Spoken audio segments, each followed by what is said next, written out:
sing diaturake. Yo Mbak Pak Suharno mau ngersake sampeyan sing kudu apa jenenge ngomandoi limbukan. Sapa? Mbak Elisa or karo Salaso. Ya. Sinden sing saka blesteran kuwi. Wis. Iki ya wis ora jejerke lintang Kairo kae aja nganti ngerti iki soalé lambene elek. Iya.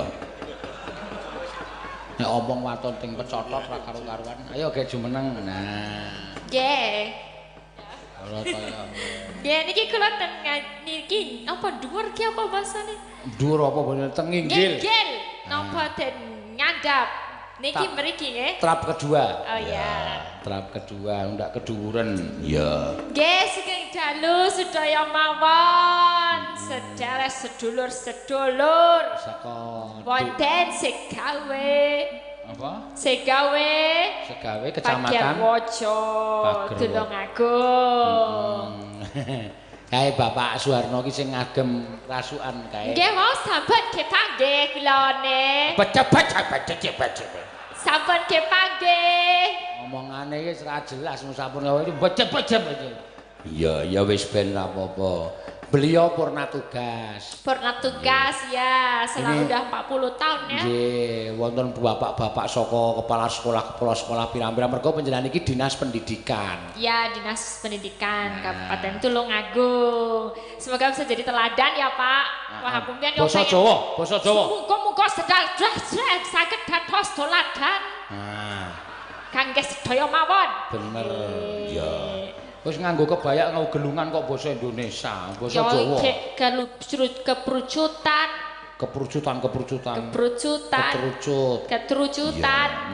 Ora nganggo tan. Ketrucut. Nah, wis ketrucut ngono. Ketrucut kaya aku.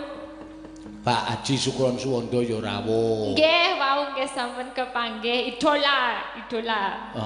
Idolanya ya ini ayahnya idola saya. Siapa? Ya kan Bu Kesi ya. Bapak Morotuwo. Bapak Morotuwo. Morotuwo ya apa? Aku nek jelaske kok nek kleru malah didukani karo Pak Sukron. Morotuwo ki ya misale kowe sesuk duwe bojo. Ya. Terus bapakne bojomu kuwi morotuamu. Oh ya. Bapaknya bojo aku. Jadi aku sekarang belum punya morotuwo nih. Urung. Sesok ya golek mertua dhisit. Oh sapa sing gelem mong duwe mantu ting pecotot omongane kaya. Sing pentinge cantik. Cantik iki saiki ora dadi ukuran. Apa ukurane apa? Lembah mana? Maratua nek mung dipameri cantik arep ngopo? Maratua kok mung dipameri cantik. Ora iso ya. Ya ora iso. Maratua iki butuh mantu sing lembah mana, andap asor. Lembah mana apa meneh? Lembah mana iki ya apa ya? Waduh aku mumet dhewe malah iki. Lembah dan bukit dan gunung-gunung. Mana? Lembah mana kuwi nggon lele kuwi mau ngisore meneh lembah. Oh, dari aku kudu nyegor kono. Sakarepmu wis. Lembah mana andap asor ki tata krama ngerti ra? Misale kowe karo piyai sepuh terus kowe apa jenenge sopan santunmu ana. Oh ya tata krama. Kudu tata krama. Ora oleh ngawur ngomonge ya. Ora oleh ngawur. Sing sopan, sing basa. Ngono kuwi. Dengkulmu kuwi dikandani. Iya nek basa ya ajare mboko setik. Mboko sithik ora mboko setik. Ya sithik. Nah, mboko sithik. Lha kowe tak ajari ket biyen tekan saiki ora iso-iso kok. Ya keterucut mau kok. Gawane. Ning kuwi Pak Suharno kuwi saka Dinas Pendidikan dadi ndek ya seneng karo sampeyan ki ya seneng iso belajar Jawa. Nggih, seneng. Kula nggih seneng ini kan dibangun sanggar anyar enggal. Sanggar Sekar Tanjung Gunung.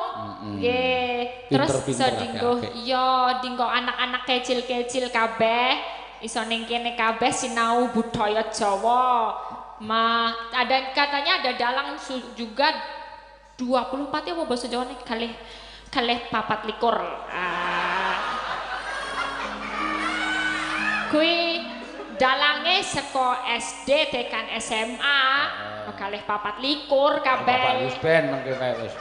Ya mbangane melu buyer uteke. Hebat ya. Ya, iki mau ya juara bocah iki mau. Saka ngisor mau tak kira nek sing nabuh piyai sepuh-sepuh bareng aku munggah. Wah, cah cilik-cilik kaget aku. Yo gebet cah cilik-cilik sinaune Wah, ning luar kene. biasa. Seneng ya, Pak. Seneng. Sesuk konmu yo digawe sanggar. Sanggar apa? Omahmu kae iya wis mencit to padha ya ana wis ning cedak kali. Ah sesuk digawe ben apa nek yo nggo apa nek ora digawe sanggar. Ya ra. Iya.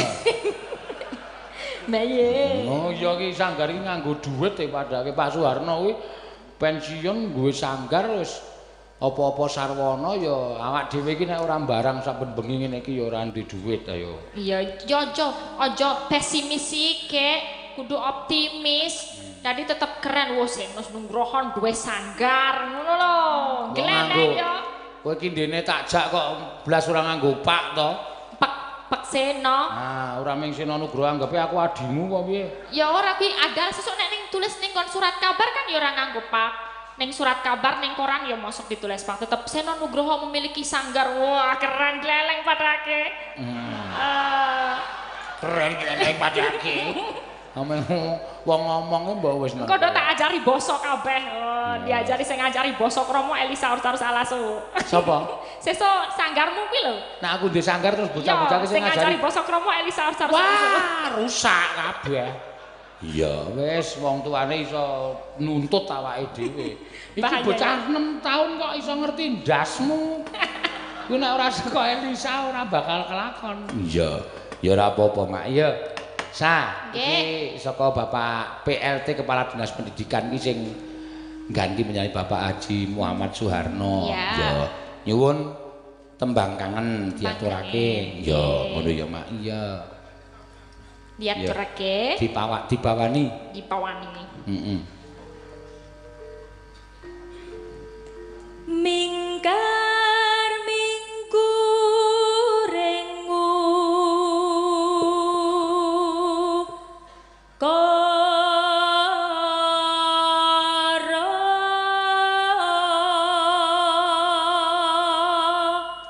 Mongko nek nembang ya pener lho, Nak. Iya.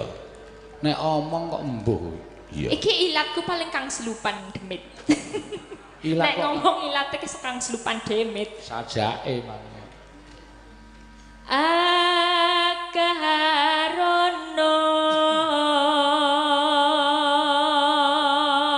karenan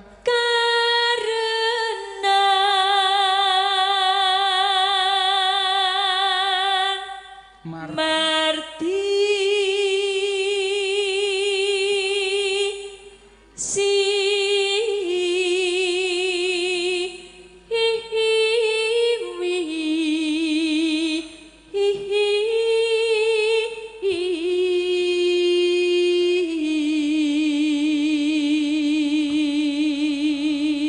Yo, mendit lho saiki.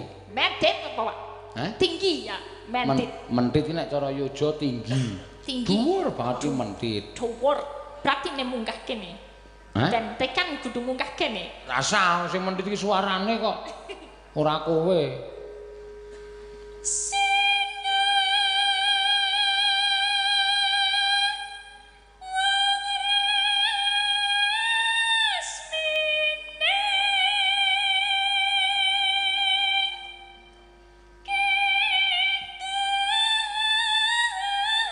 Modiar.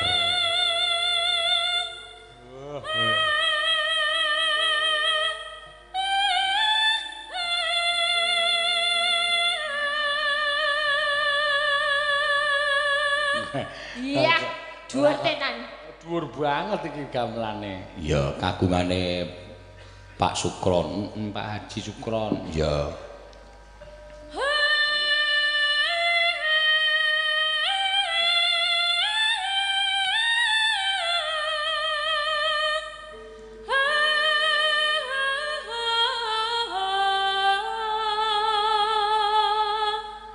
Luar biasa suarane ya menditnya.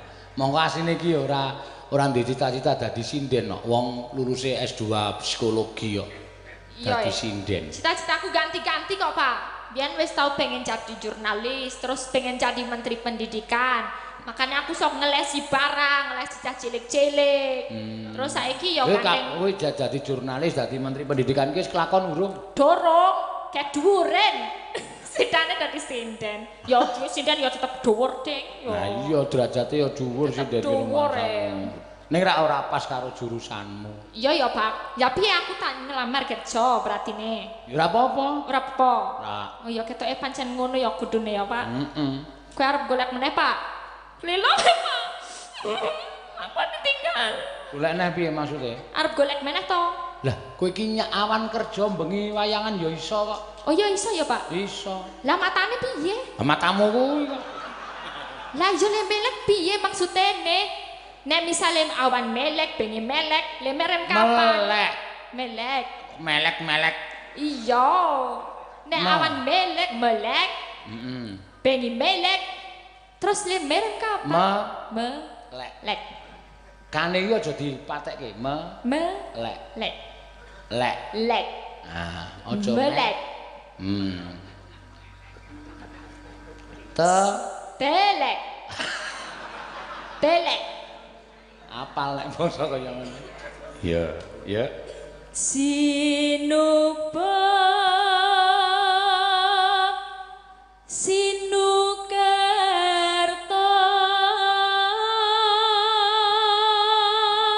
Mrekretarta Mrekretarta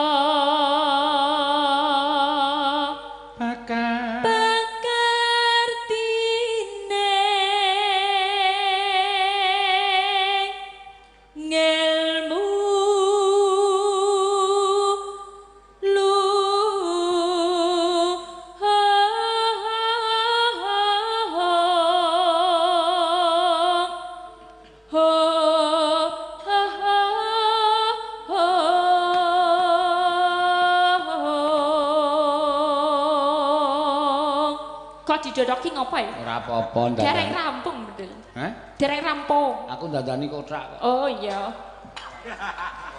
Kang tumrapne tanah Jawa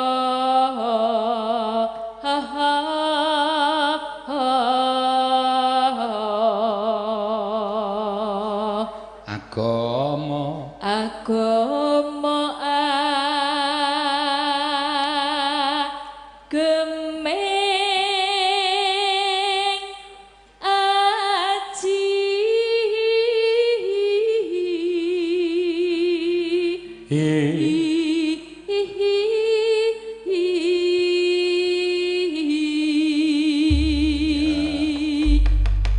tembang kangen monggo dipun aturaken ya. Hey!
tembak kangen. Tembak kangen. Ora apa-apa mak dimaklumi. Seneng wisan ardian bocah blesteran ning gelem uri-uri kabudayan Jawa. Lah iya aku ya tak takoni jane-jane dek iki piye to? Ming seneng no, ming paitan seneng. Wo. Dasare suarane ya apik, dadine ya wis mbangane lulus S2, golek gawean mrono mrene ora ditampa-tampa, nyinden wae. Ya. Malah kurup ya mak. Wes malah saiki terkenal tekan dindi papan. Ya. Iki eneng uga sing nyuwun lelagon Sri Uning karo Sesideman. Ya. Iki Mbak Sinden-sinden. Bombong-bombonge atiku, seneng-senenge atiku no. Ya. Gandeng sing nyipta utawa sing gawe kuwi lenggah. Ya, nek bawane sing nyekar ya sing ngarang dhewe no. Wah. Oh iya. Hebat. Panjenengane Tepuk tangan. Pak Haji Sukron Suwondo. Pak Haji Sukron Suwondo. Wis pokoke beres pokoke. Soale ana cengkok apa cengkok jenenge cengkok Sri Uning sing ibu-ibu sinden iki kleru terus. Belum, iya belum tahu. Ya, mula engko ben bener karo panjenengan ingkang pinantuing pakurmatan. Monggo. Bapak punden kula Bapak Haji Sukron Suwondo. Ya ayo taturi tindak panggung kene Mak. Monggo dihormati Cok. Turuk turuk turuk turuk.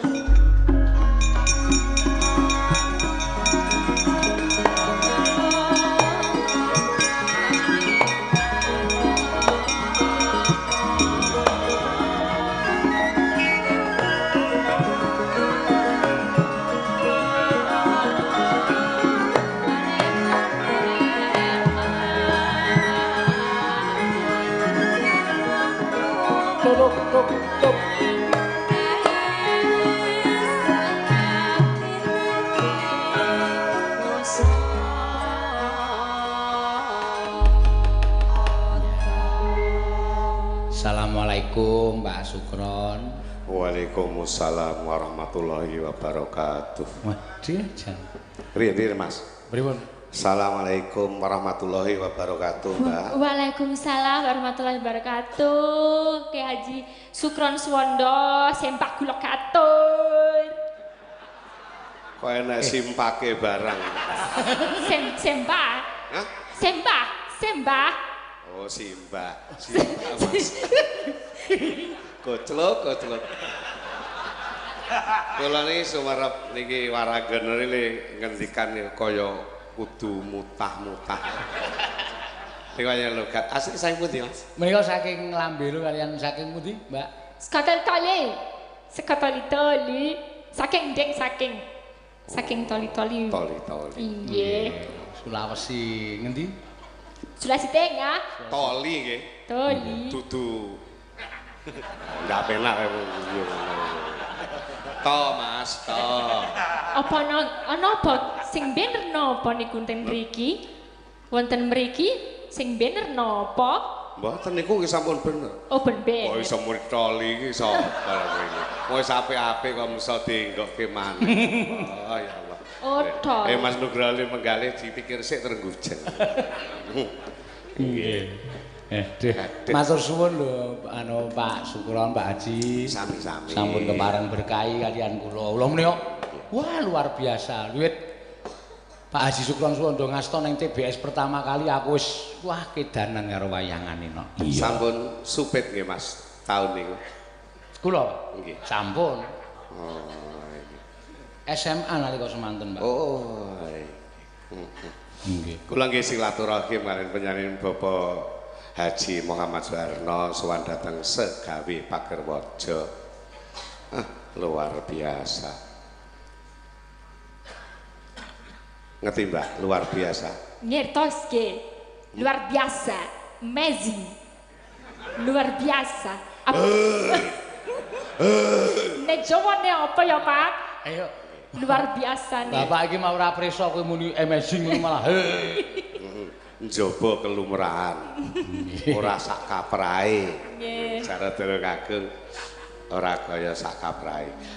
Besan kula nggih Tulung Ageng lho, Mas Ena. Oh nggih. Lah nggih ta, lah si Mbak Kesi. Oh nggih. Nek aslinipun nggih Bumi Tulung Agung campur darat mriku.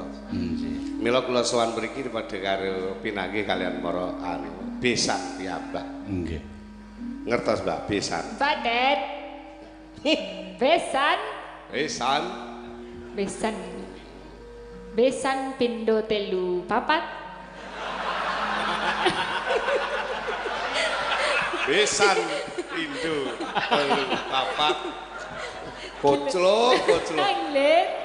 Lah kula napa iso mulih nek di model kok ngene iki. Lah kalau mongso bapak menika nganu menika dipun ajak Pak mboten napa-napa. Nah ini mboten rampung-rampung wicara mboten mari-mari ya. Pangga menerjemahkan. Besan itu gini ya Mbak, besan. Upamanya kamu menjadi mantu saya. Menantu. Kok mau? Umpama gitu loh. Untuk menerjemahkan besan itu kan harus dengan cara demikian. Umpama sampai dari mantu Haji Sukron Suwondo, kan kamu punya ayah dan ibu kan? Iya. Iya. Iya. Ayahmu itu sama saya itu namanya besan. Oh gitu. Kirain angka ya. Iya nggih pangapunten nggih, Mbak. Angka ndas semua. Besan pindho. Hebat. Nggih. Iya. Nembang nggih Mas? Nggih. Wilujeng dalu para pirsawan-pirsawati Kukuban Tulungagung seprambahipun ing pager waja mliginipun mligi malih ing wonten ing Segawe. Dene panjenengan sampun kepareng rawuh bot-botipun leluri-luring budaya Jawi ing pangajap sampun ngantos cures awit saking kabudayan sanes ingkang ngendih-ngendih terus dhateng negari kita. Nggih. Ngerti, Nduk? Mboten ning kula seneng mawon. Negari kita ngertos, negara kita. Ya. Oh, ya. Maknanya budaya kita itu kan selalu didesak-desak oleh budaya lain. Nggih. Maknanya itu diantara lain untuk menyelamatkan sanggar niki Ya, Sekar Tanjung Gunung. Sekar Tanjung Gunung. Mapan ana pager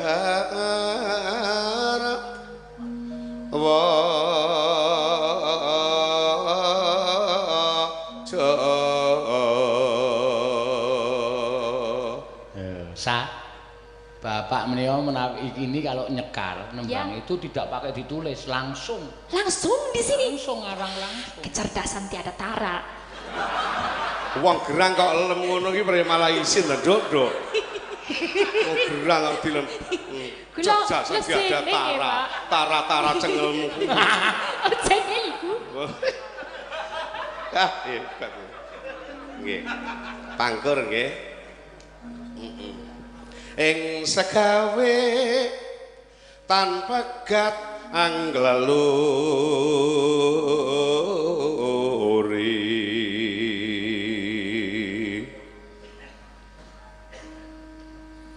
sinabot pan Tanjung Gunung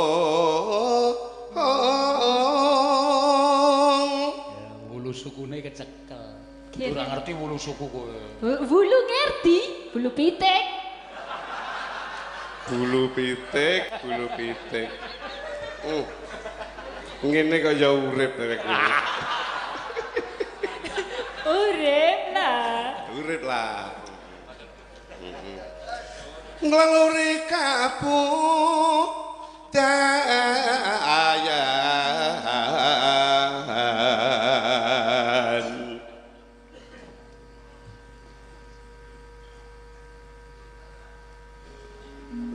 Oh pancen cakepane ora ana mrene dadak delok sing pas sing ndi. Pak Soeharno tanpa gat den nyonyang koyong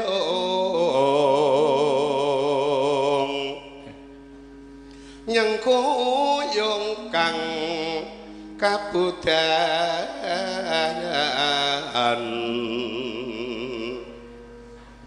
tur mikine wayang kulit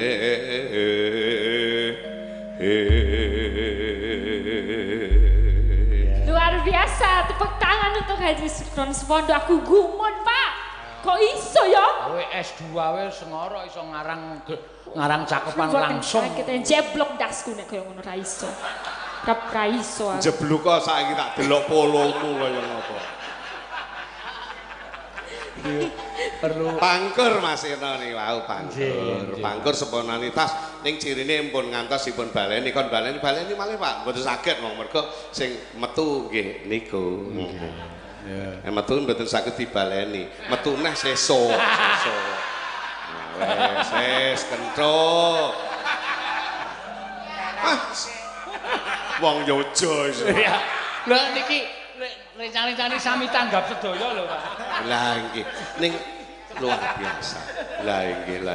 Kuwi dijak rono le gulis. Kuwi dijak surate Gusti Allah sing enek magepukan karo lali karo ngibadah ngono mesti suwi 3 tahun dah hafal-hafal.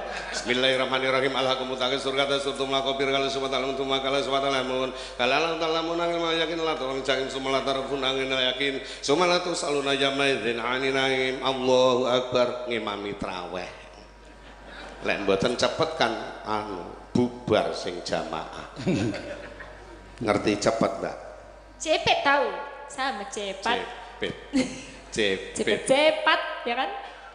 Cepet ya. Iya. Enggak, seriuning kagak Pak. Mungkin nggo nanune mawon Mas ya. Nggih refrene mawon. Niki rata-rata kleru. Nun sewu. Bapak Haji Harno nun sewu.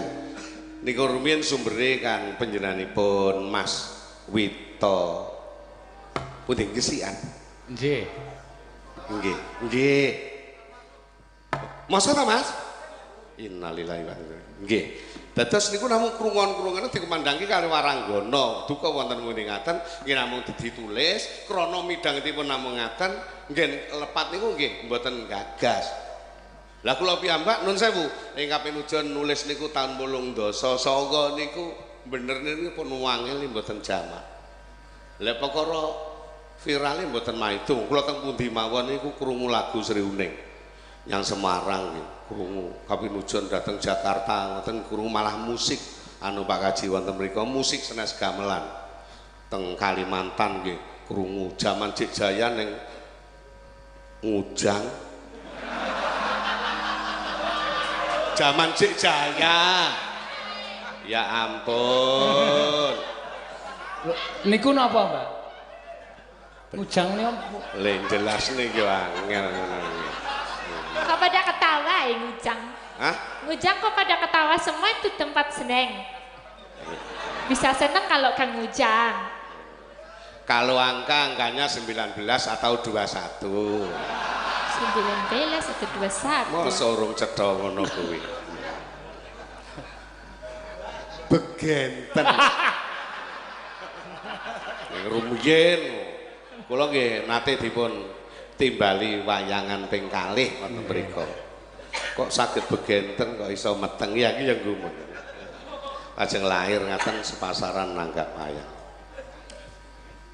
Walah lagi ngerti.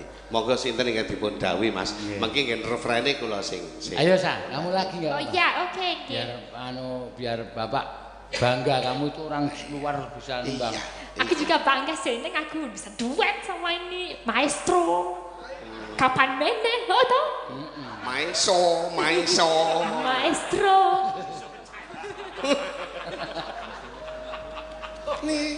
No. Srihune mesti kutuban labuh tresno lan sabaya pati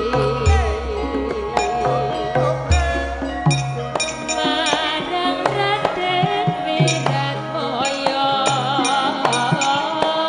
kagus brata anandang brakti Aslinipun nggih. Monggo mboten napa-napa ngangge niku ya kena mawon apik. Ning asline saking griya. Sri kuning mesti katuban labuh tresna tuwin sabaya pati 3 4 marang Raden Wiratmaya ingkang pranyataan andur branti aslinipun ngaten wedine nek Mas Sena dikembangkan ya semonggo sing penting ya pangatiba siji ngoten mawon cengkoknya ya. Habis ini dilihat streaming langsung tak bercari harus ya. Iya. Ini yang ngarang. Ya, yang ngarang. Ya. Yang nulis. Yang nulis. Yang menulis. Namun ngaten anu Pak Kaji, Pak Arno, lahire tembang niki jatosipun nggih sae Tulungagung, Pak. Kula mboten nutup mripat. Krana kula ningali siswa budaya, lajeng skenarine kula tulis. Siswa budaya niku ketoprak besar Tulungagung nggih niki lahire ketoprak sing duwe ketoprak siswa budaya dalem nggih mriki Mas. Oh. Nggih. Kalambrian nggih. Ki Siswanda HS niku sing duwe ketoprak siswa budaya kula ningali kula tulis akhirnya lahir niki. Lahir ngertos. Tahu nggih. Apa itu? Lahir ya. Ya lahir itu kayak apa melahir? Ya tahu. Lahir embeler iki. Lahir. Lahir keluar ya. Ya. Monggo. Neno. Srihuning datang grahita kang cinengga kadange pribadi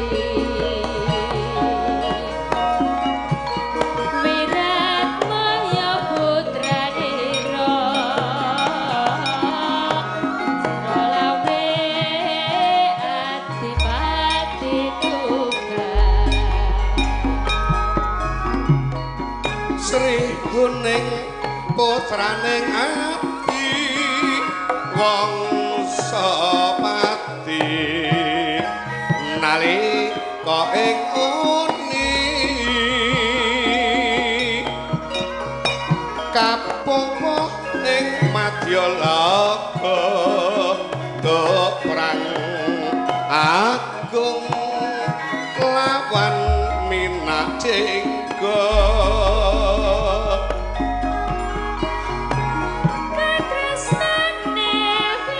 tiba 6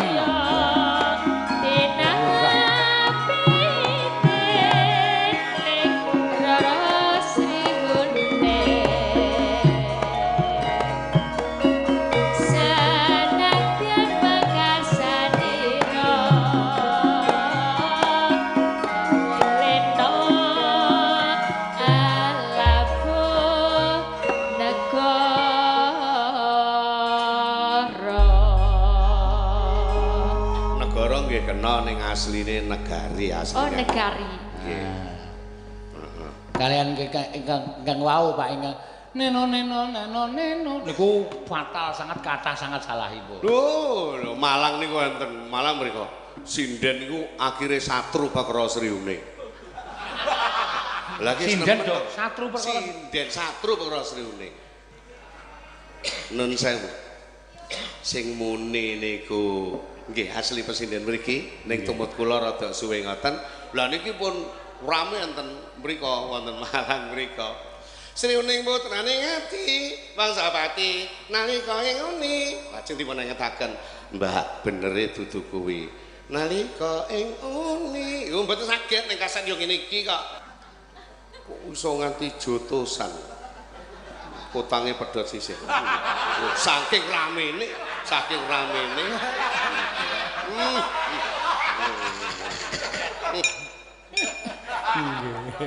Aduh, matur suwun, Pak. Nate geger wonten nggene daleme Mas Kirun Lawak Medion. Nggih. Nggih, niku bahas Sriuning niku. Oh. Sing bener Suralawe apa Siralawe? Niku wis jam 7 ngantos jam 1 enjing. Para tokoh-tokoh ketoprak dipun rawuhaken. Kula dipun timbali. Pak Sukran, sampean sing anu nulis langgam Sriuning iki geger nang kene sampean teko. Wis saiki tak enteni. Iki sing bener piye? Suralawe apa Siralawe? Kula matur ndak sah angel. Pokok enek lawene. Timbangane gelut. Nggih. Nek kula nyuwun prisa seniman Tulungagung mriki Pak Har, sira lawe ngendikanipun. Oh, Nggih. sira lawe leres nggih, Pak. Nggih, ngendikanipun napa niku menyatakan swara akeh niku sira lawe. Nggih. Sampun to Mas niki? Nggih, matur sembah nuwun, Pak. Nggih. Pokoke pangestunipun kula suwun. Nggih, nggih. Kalilan mandhap sawetawis. Nggih. Oh, cocok. Bagong. Matur sembah nuwun Mas Sugron. Luar biasa.